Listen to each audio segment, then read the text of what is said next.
राधे राधे। जय श्री कृष्णा। मोक्षदा एकादशी व्रत कथा में आप सभी का स्वागत है। आप सभी का हार्दिक अभिनंदन है। धर्मराज युधिष्ठिर कहने लगे कि हे भगवान, मैंने मार्गशीर्ष कृष्ण एकादशी अर्थात उत्पन्ना एकादशी का सविस्तार वर्णन सुना। अब आप कृपा करके मुझे मार्गशीर्ष माह के शुक्ल पक्ष की एकादशी के विशेष में भी बतलाइए।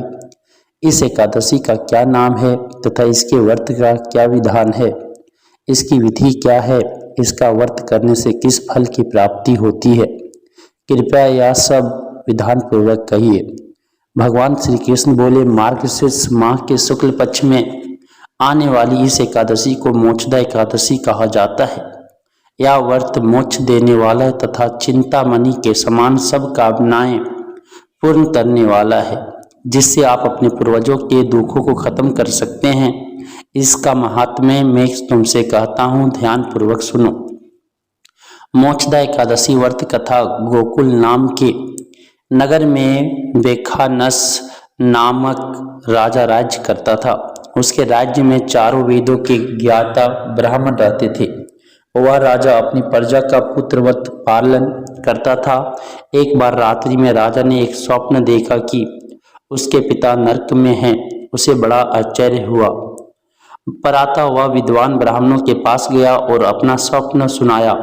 कहा, मैंने अपने पिता को नरक में कष्ट उठाते देखा है।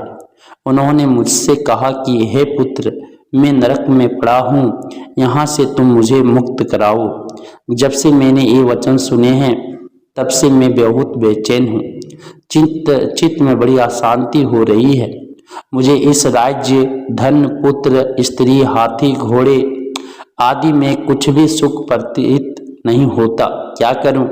राजा ने कहा, ए ब्राह्मण देवताओं, इस दुख के कारण मेरा सारा शरीर जल रहा है।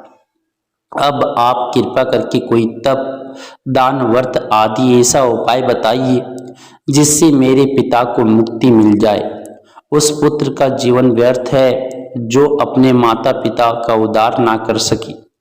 एक उत्तम पुत्र जो अपने माता पिता तथा पूर्वजों का उद्धार करता है, वह 1000 मूर्ख पुत्रों से अच्छा है। जैसे एक चंद्रमा सारे जगत में प्रकाश कर देता है, परंतु हजारों तारे नहीं कर सकते। ब्राह्मण ने कहा, हे राजन, यहाँ पास ही भूत, भविष्य, वर्तमान के ज्ञाता पर्वत ऋषि का आश्रम है। आपकी समस्या का हल वे जरूर करेंगे। ऐसा सुनकर राजा मुनि के आश्रम पर गया।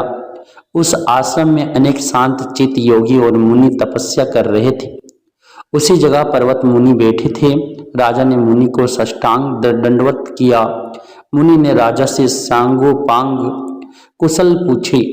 राजा ने कहा कि महाराज, आपकी कृपा से मेरे राज्य में सब कुछ है, लेकिन अकस्मात मेरे चित्त में अत्यंत अशांति होने लगी है। ऐसा सुनकर पर्वत मुनि ने आंखें बंद की और भूत विचारने लगे। फिर बोले, हे राजन, मैंने योग के बल से तुम्हारे पिता के कुकर्मों को जान लिया है। उन्होंने पूर्व जन्म में कामातुर होकर एक पत्नी को रति दी, किंतु सौत के कहने पर दूसरी पत्नी को ऋतु दान मांगने पर भी नहीं दिया। उसी पाप कर्म के कारण तुम्हारे पिता को नरक में जाना पड़ा। तब राजा ने कहा, इसका कोई उपाय बताइए।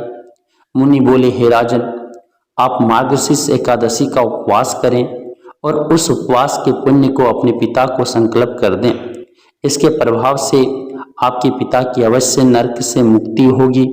मुनि के ये वचन सुनकर राजा महल में आया और मुनि के कहने अनुसार कुटुंब सहित मोक्षदा एकादशी का व्रत किया। इसके उपवास का पुण्य उसने पिता को अर्पण कर दिया।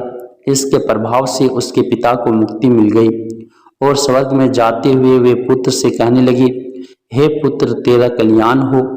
या कहकर स्वर्ग चले गए। मार्गशीर्ष मास की शुक्ल पक्ष की मोक्षदा एकादशी का जो व्रत करते हैं, उनके समस्त पाप नष्ट हो जाते हैं।